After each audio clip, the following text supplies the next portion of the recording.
Shalom and welcome again to this week's edition of Seekers of Meaning, the podcast TV arm of Jewish Sacred Aging. Thank you very, very much for joining us. I'm your host, Rabbi Richard Address. We thank you for your time.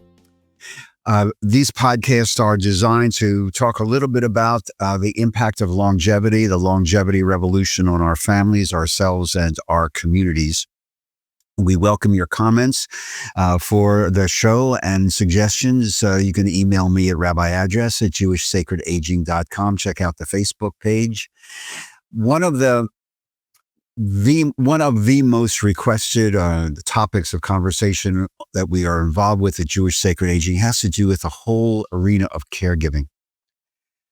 One of the segments of that challenge that many of our families are facing, if not, they will face it, is the idea of that how to take care of a loved one, either in their home or the decision of whether to place someone in a facility.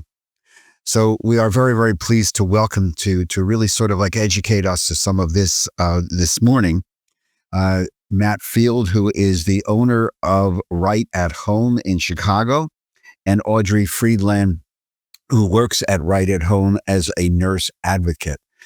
We want to talk a little bit about this whole home health care phenomenon, some of the challenges, what do we need to look at, what we need to look for, because so many of our families are involved in these decisions. It's very, very relevant, and it's going to continue as boomers age out and we have to talk to our adult children, and some of those children have to start making decisions about our own care. So Matt, Audrey, thank you very, very much for joining us. It's a real pleasure. I hope you're well. And you're in Chicago. In the city proper, are you in the suburbs? Where are you? We're in the suburbs. We have a location in the north suburbs, about 45 minutes north of the city, and we expanded in 2023. We're also in the south suburbs. So we cover a couple of zip codes in the city, but we're mostly suburban. So Right at Home, that's yours? Is it a franchise? And is it part of a national program? Because just educate me about that real fast. Yeah, it's a national franchise, been around. This is actually the 30th year that Right at Home has been in existence in business. Based in Omaha, been in Chicago for, I don't know exactly, it's been over 20, I think more than that. And we've been around for approaching 13 years. And Audrey, your role as a nurse advocate, what does that mean? Translate that into New Jerseyan for me. So I do some assessments on clients. I may go to their home and see what they may need and do a care plan for them, which gives our caregivers the knowledge of what they need to do to take care of this particular client. That's a flowing document. So it gets changed as the care needs change for the client. And I'll often go back and look at them again and change that. I'm also there to answer questions. If a client calls and has questions that doesn't necessarily need a doctor, but questions about medication I can answer, or sometimes I'll advise them when to go to a doctor or advise them on hospice and long-term care events that they might have, or even hospitalizations. I visit lots of clients in the hospital to see when they'll be ready to come home and what we can do to help them in their home. One of the more interesting things that we've talked about with guests here on the Seekers of Meaning are people's personal journeys is what led you into this. Matt, your journey, your colleague, your rabbi, ordained at JTS. Right. And so I'm fascinated because in many ways, the idea of helping a person, the saving of a life, chesed, kindness, you're doing, sacred work, which is exactly what you're doing.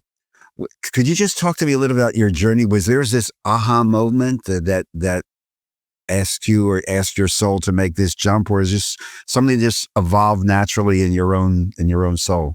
Yeah, sure. So, I mean, going into the rabbinate was not something I anticipated. I was, maybe a standard, typical Hebrew school student who didn't spend a lot of time or effort paying a whole lot of attention. And I'm sure I had a few Hebrew school teachers who learned to resent my presence, as well as my friends back in the day when we're not maybe the best students then. But life did take a turn at that point. I ended up looking to going into Jewish education, and one thing sort of led to another. I spent my junior year of college studying at Israel at Ben Gurion University in Beersheba. Um, my rabbi growing up, Bill Lebo, from Bethel and Highland Park, Illinois, who became the dean of the rabbinical school, had been close to my family, was an advisor, and he planted a seed in my head. Again, my junior year of college, I was in Israel. That was a transformative year when I really started to consider the idea of going to rabbinical school. One thing led to another, and went to JTS, graduated, ended up in Rochester, New York, with a conservative congregation there. I was there for 9-ish years, and it wasn't so much an aha moment. I think it was maybe a little bit of an evolution. For me, a lot of it was just synagogue politics that I think repelled me somewhat, and made me want to rethink staying at least in the congregational world. And there were a few experiences that really, I think, turned me in the other direction. And I decided I just needed a break from that work professionally. Um, and so what was I going to do? Looking for a real job with a rabbi's resume was going to be difficult unless I was going to work in Jewish education or Jewish philanthropy or something like that. And frankly, I just needed a little bit of a break. Um, and so I looked into, is there a business I might want to go into, that sort of thing. I ended up speaking with a business broker, mostly a franchise broker, who kept pointing me in the direction of home care. He, spent some time getting to know me, asking questions, and kept pointing me to home care, really based on my rabbinic background. And it made sense. And look, I was in Rochester. Rochester is it's a vibrant, great town with a strong Jewish community, but it's also, um, economically, it's suffered over the years, like many other areas in upstate. Their big industry used to be Kodak. Um, and I can't tell you the last time I picked up a canister of Kodak film. With what happened to Kodak, a lot of jobs sort of uh, left the city. And a lot of that was before my time. Um, but that had an economic impact. And so that leaves, in many ways, an aging town. So from a pastoral perspective, the majority of what I was dealing with was issues around aging, illness, death, that sort of thing. Um, I mean, there were days when I would do 2, I think maybe the most was even 3 funerals in a day, during certain times of the year, um, just because we are an aging community. And so the transition seemed to make sense. And the conversations I would have and still have with families and individuals about the later stages were not all that different than the conversations I had with families as a rabbi. It was the same emotions, the same dynamic, the same stuff going on. The details were different. And clearly running a small business is definitely different than synagogue life, but it was a transition in many ways that felt natural. In my initial years, I really leaned on my rabbinic background to make some headway. I would do teaching and Shabbat programming and stuff at a lot of senior living communities in the area, and that really helped to establish our presence and establish us as a business. So yeah, it's been an interesting It's been an interesting transition. It still is a transition. Actually, a month ago, maybe, I was invited to speak, do actually a podcast style session at a synagogue on Shabbat. Very much like this without the recording. And a lot of the same questions, I assume. And afterwards, during Kiddush, there was a woman in the rabbi who in the congregation who was an independent rabbi, and she approached me and we were chatting for a while. She says, I think what you're currently doing, this is your rabbinate. And I thanked her. I said, I hadn't really spent a lot of time thinking of it that way, but I appreciated it. And it, even almost 13 years in, I'm still reframing it in my own mind. No, thank you. Because I really, I wonder, I think it's just interesting, and it is your congregation and it is your rabbinate. And they're very lucky to be able to bring some of that Torah of teaching into the business world. That probably a lot more need of it in the world. So, but thank you for sharing that. I really do appreciate it. Audrey, is from your perspective, dealing with the families in many ways, as you said, going into their homes and what have you, and you've been a nurse, you told me before we started to talk, for a few years.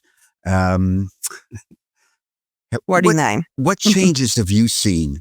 What changes are you seeing in families' approaches to bringing somebody in for home health care? Or have you seen anything change? Definitely. When I started out in nursing, it was typical to be in the hospital for 3 weeks. And then maybe you went to a nursing home for 3 months or longer. And now you have major surgery, you're in the hospital, maybe overnight, and maybe you're going to go to a rehab facility or come home. So the hospital care has improved scientifically, but you still need that physical and emotional care. So when people come home, they don't know what to expect. And they're coming home to families who have no medical background, who maybe work, maybe this elderly person lives with their elderly spouse or alone, and the next generation is taking care of them and their grandchildren, that generation, as well as working, maybe going to school. There's no more 9-to-5 jobs like it used to be. So these children are coming home later or working weekends or traveling, and someone needs to be in the home to make sure that the elderly are not even elderly. I mean, there are people in their 60s who have had surgeries. I don't consider 60 old anymore, who have had surgery, and they need someone at home to do just the little things, because I think after surgery, everyone thinks, oh, I could do it. I did it before. I can do it now. And they can't. And it's only because they need the physical and occupational therapy to improve to get to those points. And then you have the clients who fall because they don't realize they can't do something, or they forget to take their medication, or they're not following the doctor's orders. And all of that needs to be taken care of for them to improve and have quality of life. So it's, in my point of view, it's very important that we're in there right away. Even if they go to a rehab facility, the rehab facility stays are shorter and shorter now. The rehab facilities, unfortunately, aren't staffed as well as they used to be. So we do some companionships in rehab facilities because there are clients who can't get in and out of bed, and they have to wait for someone to get in and out of bed, and the wait becomes longer and longer, or they have to use a urinal or the bathroom and there's no one there to help them. So we're there to help them. And if we can transition from that point into their home, we've already made that connection with them. They trust us. And sometimes we feel like we're part of their family. We become very close with our clients, and we need to try and anticipate their needs. So they might be at a certain level when they come home. They might get better. Maybe they won't need us, but they might not improve, or they might just age as normal, but need more and more help. And they already are comfortable with us. They know us. We know their likes, their dislikes, their routines, their habits. That's really important to know. There very well may be people watching or listening to this over the course of whenever they access the podcast who are facing the decision of exactly what Audrey was alluding to. How do we bring somebody into the home? What does that mean? What do we have to do? How are they insured? How do we make sure? And we're in the middle of this crisis. So, Matt, could you just walk me through if what would be the 3 or 4 most important things, the two of you, if you could, that a family who would be facing some of these decisions, what is it that we have to be aware of, a checklist, before we decide to give you a call? Um, I don't know that there is a uniform checklist for everybody. I think every every family, every individual knows at a different time. Um, I'm going to springboard because after we finish here, Audrey's making a call to a friend of mine is whose mother just went into hospice. And we had this conversation just yesterday. I had this conversation with him, and his mother is doesn't have a whole lot of time left, and her her initial approach or uh, thinking was, why don't I just stay in the hospital? I want everybody to have good memories of my home. Why should I go back home? And I said to my friend, home is home. Home is, unless there's a medical reason to keep her home, or a financial reason to keep, or a medical reason to keep her in the hospital, or in a skilled nursing, or a financial reason to keep her in a skilled nursing, or even an inpatient hospice. She's going to be more comfortable at home. It is her space. The family's going to be more comfortable at home, being with her. You can sit at home and be with her all day and do work at home. You don't have to worry about being noisy. If the family gets noisy, and other patients who are around, and his inclination is, let's, I want to bring her home, and I want to convince her that this is a great place. So everybody's a little bit different. For me, it's about a few things. It's about hospitalization risk. Um, you know, is somebody a real risk for falls, or have they been having falls that's going to land them in the hospital, in a rehab, or God forbid, worse? Do they have a ton of medications that they're trying to manage on their own? That again is potentially, polypharmacy, potentially a recipe for disaster if somebody is not at least reminding them of what to take when. Um, and of course, memory issues is a big thing, eh, and maybe one of the more challenging for families and individuals to deal with, especially as it relates to bringing somebody in the home. And this is where we see a lot of families sort of stop and start and stop and start. We'll get a call from an overwhelmed daughter or son. My mother's been dealing with this, or my father's been dealing with that, and we've talked about care, and he says no way, and she says absolutely not. But I know that my mom's not safe, my dad's not safe. This is happening, that's happening. So these conversations, I think the conversations need to happen early, kind of like a will, advanced directives. All of these things should be discussed well in advance. I want my family to understand what my wishes are if I end up in a hospital, incapacitated, unable to make my own decisions. I would like my family to know what my wishes are now, and not have to try and figure it out when I'm not there to offer my input. Likewise, I think that families need to start having these conversations well before they need to have them. Uh, when everybody's thinking clearly, and they could think through what their wishes are and what their hopes are. And these days, people want to be home. That's where they want to be. And if they can be for if they can be they're safe medically with extra help, and they could swing it financially, then they should be. So it's a lot of things. Assuming it's long-term care, as opposed to somebody who's just out of the hospital after a surgery. It's those things for me that risk possible repeated hospitalization or worse, and other neurocognitive issues that cause confusion and leave individuals vulnerable in so many ways, that are, I would say, the big ones that trigger people to reach out to us. One of the question that will always come up is, how much does this cost?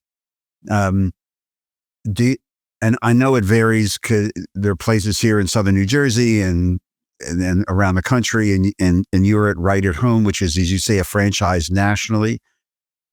Do you charge by the hour as it and covered by insurance? Because we get, will my health insurance or LTC, long-term care insurance, cover somebody coming into the home? Is there a minimum amount of time that a home health care worker can come in?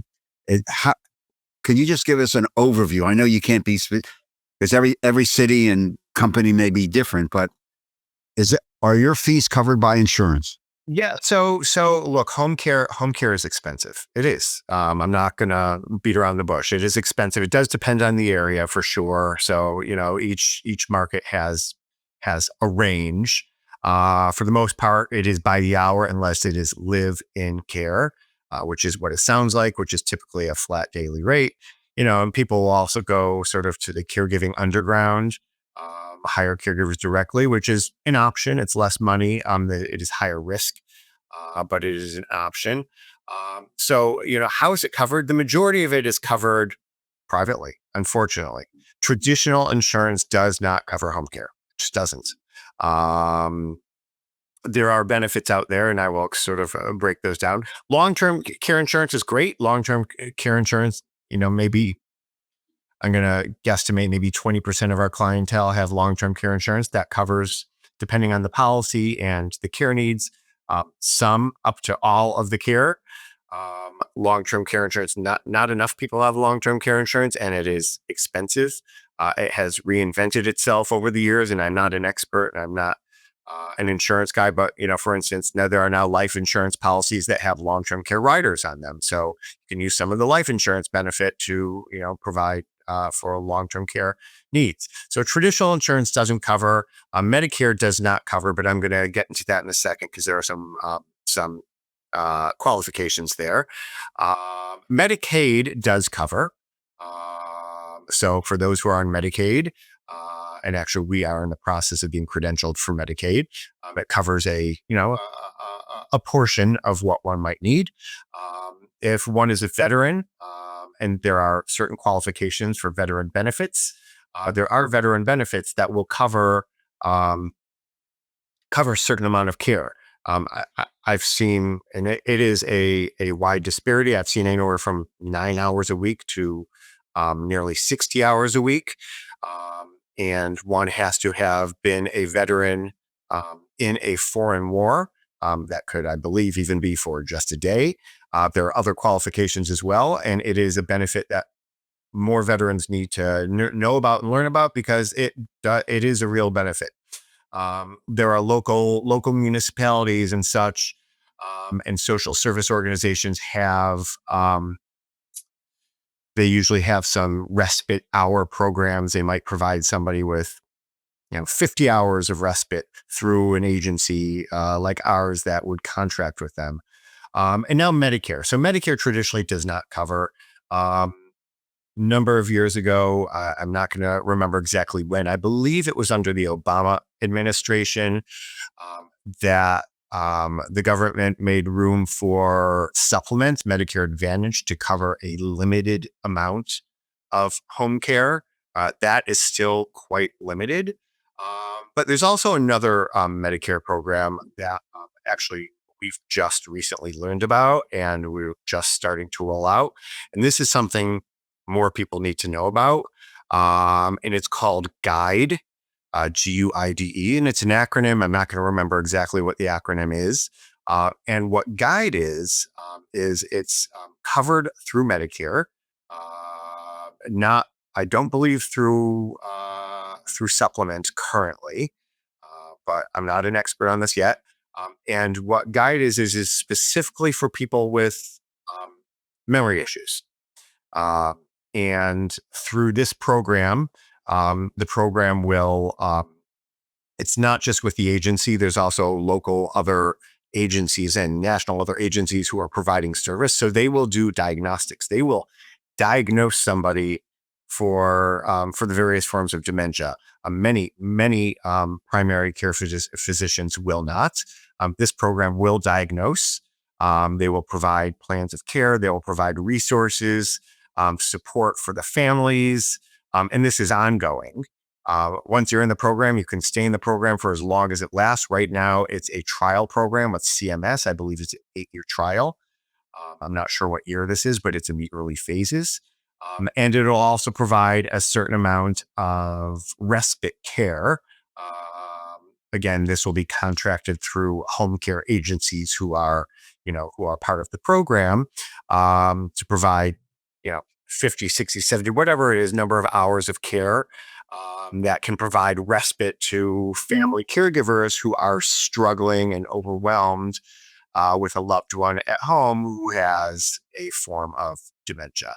So there are options out there to get some of the care covered. Long-term care insurance is, of course, the best, but there reaches a point at which you can't really get a policy anymore.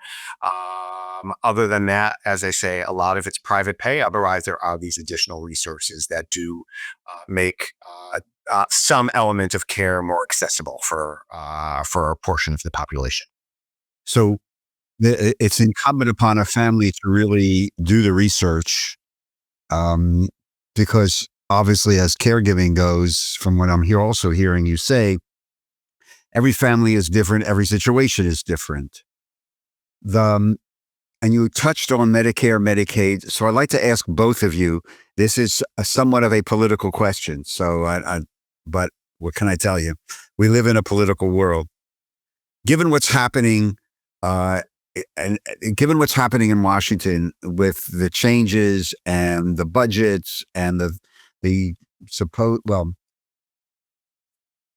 fear that some of the funding mechanisms through Medicare, Medicaid, et cetera, may be compromised, changed, massaged, whatever word you want to use. You guys are on the ground. You're dealing with people in their homes. You're dealing with people in many ways in crisis situations. Audrey, you go in, you have people going into their home. How much of this current political situation is affecting your work now and potentially in the near future? Do you want to? I'll just throw it out to either one of you. I think more in the future, because first of all, most of our clients are living off of Social Security. They may have other investments as well, and Medicare. And if that is affected, that is going to greatly affect everything they do in their life, because financially they have to put food on the table. They have to pay for their medication. What we do in taking care of them, they're going to have to make choices, and the choices aren't going to be easy choices or good choices. So I'm very scared for my generation. I'm scared for younger generations, what's going to happen with medical care, along with the daily care, the cost of medication, being able to see a doctor. It used to be you can call and you got into your doctor within a couple days. Now you're lucky if it's months. So that gives us another good reason for us to be in the home, making observations and being preemptive on a situation that may occur, if it is possible for us to protect our clients in a physical way. Again, we talked about preventing falls from going back into the hospital, because it used to be you could stay in a hospital for 3 days and then Medicare would cover your skilled care. Well, that's all changing. It also was that Medicare would pay for different levels of physical and occupational therapy when you were in skilled care. And the facilities got more money based on the amount of therapy you got. Now it's one flat level. You could have hours of therapy a day or 10 minutes of therapy a day, and the facility is getting the same amount of money. So they're cutting back on accepting different patients that are very complicated and need more help because they're not getting reimbursed properly. which brings clients home quicker, which means we need to be in there earlier to help them. But the whole situation is making a terrible financial burden on all of our clients. A lot of them are living on fixed incomes, whether they're good fixed incomes or low fixed incomes. Price of groceries have gone up. Price of medications have gone up. Our care, all the things they need. Rent has gone up. So it is all a snowball effect. And it's very scary in the future of how our elderly are going to be taken care of. Yeah. And we have people Again, working later in life too. What you're saying really, and I hope people understand that people just have to try and do their homework.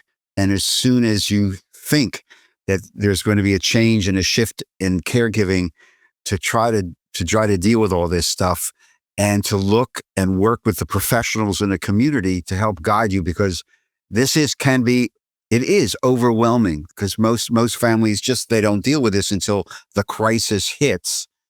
And I'm sure you've walked into situations on a regular basis where families just overwhelmed. They're just overwhelmed in trying to deal with the emotional, spiritual, psychological, and even the physical. I mean, sometimes from what I'm hearing, I imagine you would be in a situation, you would go into a home and it's sort of like making suggestions of moving the bedroom down to the ground floor. How do I redistribute my house?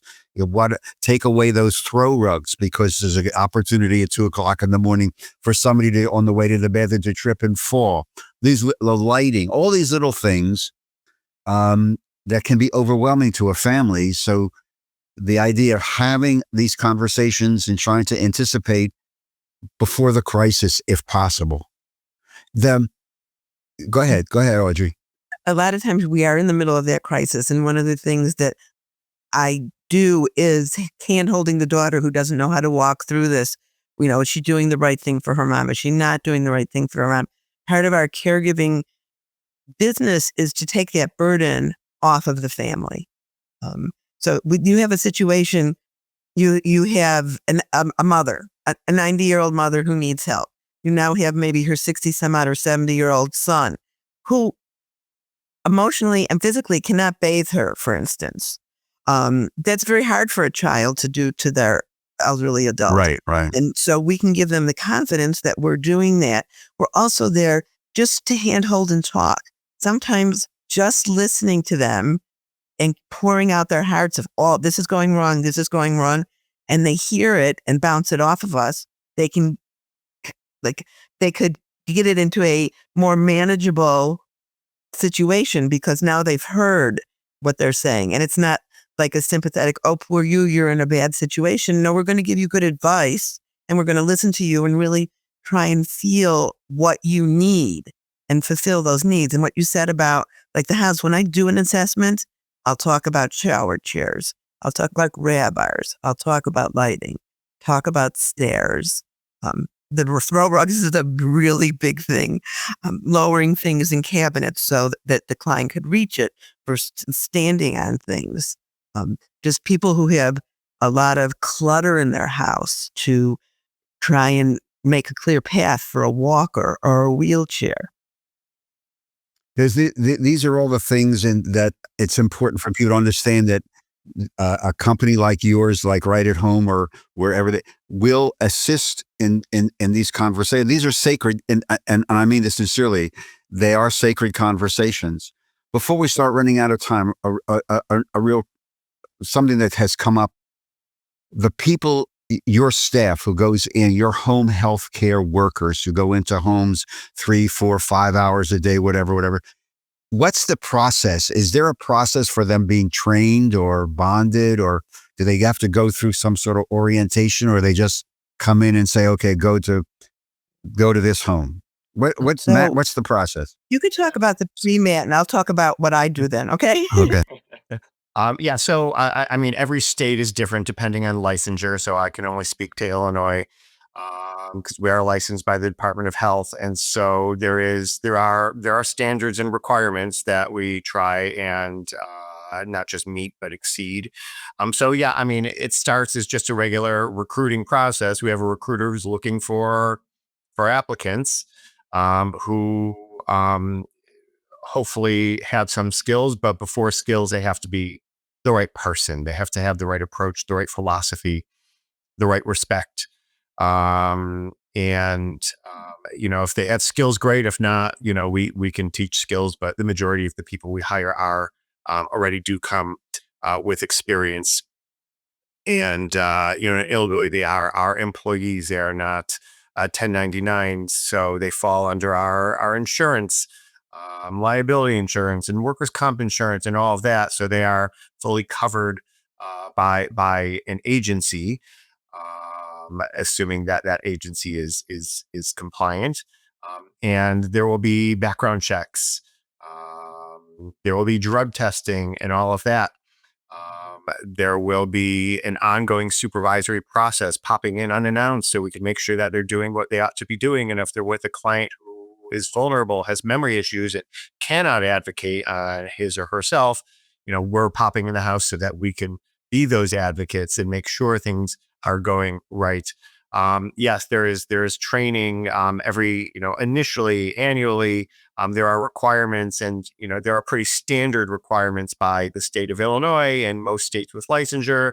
And we try and switch it up a little bit every year, and then we have the ability to do specialized training as needed. I've walked more than a few of our caregivers over the years through how to be a caregiver at a home with a kosher kitchen, for instance. Not every home care agency is under rabbinic supervision, so we have that.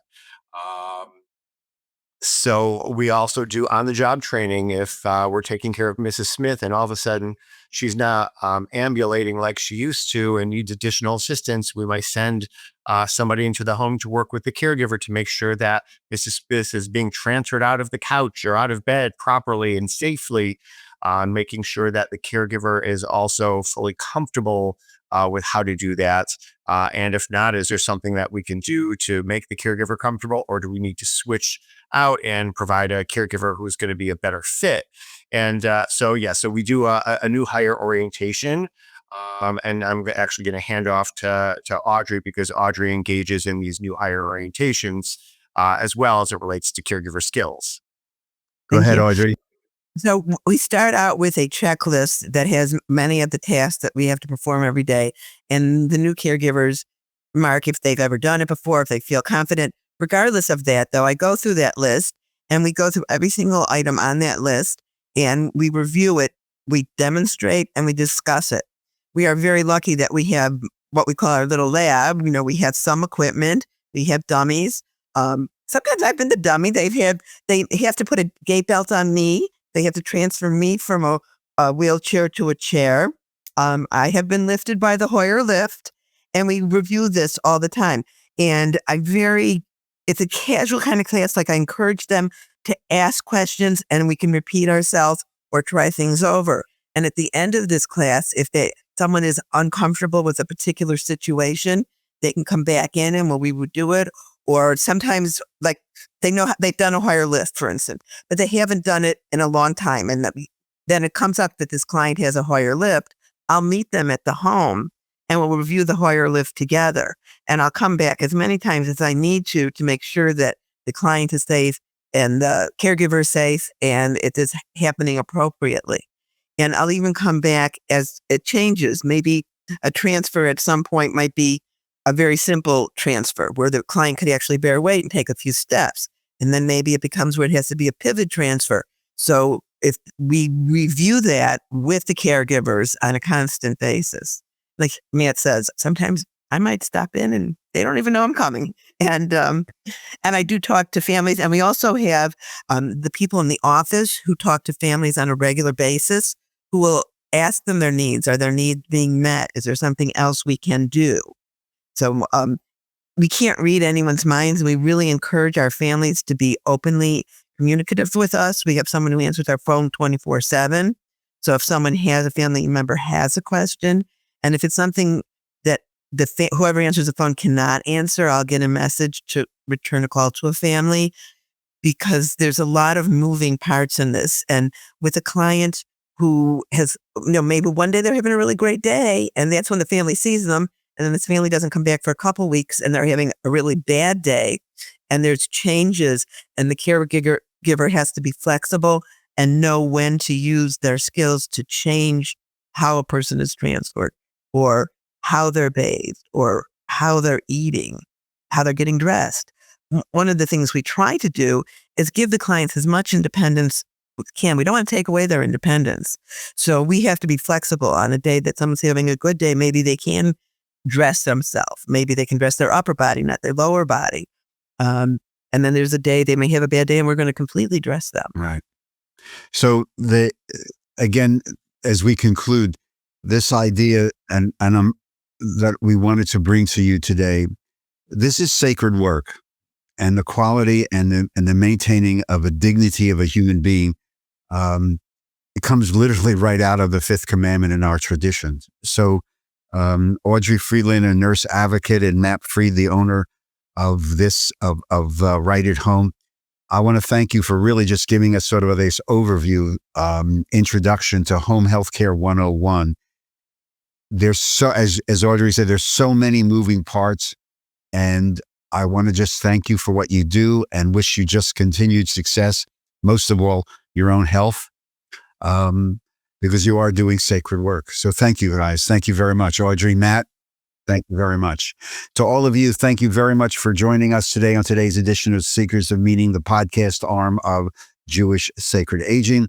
Please feel free to comment to us if you have ideas or suggestions at Rabbi Address at jewishsacredaging.com. If you'd like to help support our work, you can make a tax-free donation to us by going to the website, and there's a conveniently located donate button. Just click on that, follow the directions. If you're involved in a company or organization and would like to sponsor some of these podcasts, again, just email me at rabbiaddress at jewishsacredaging.com. Seekers of Meaning is produced at the Broadcast Center of Lubetkin Media Companies in Cherry Hill, New Jersey. And our thank you and big shout out to new grandpa, Steve Lubetkin, who's enjoying Thomas, I hope, today. Thank you again for joining us. We are very appreciative of your time. Until we see each other on the next Seekers of Meaning, take care of yourself, stay healthy, and be kind to one another. Shalom.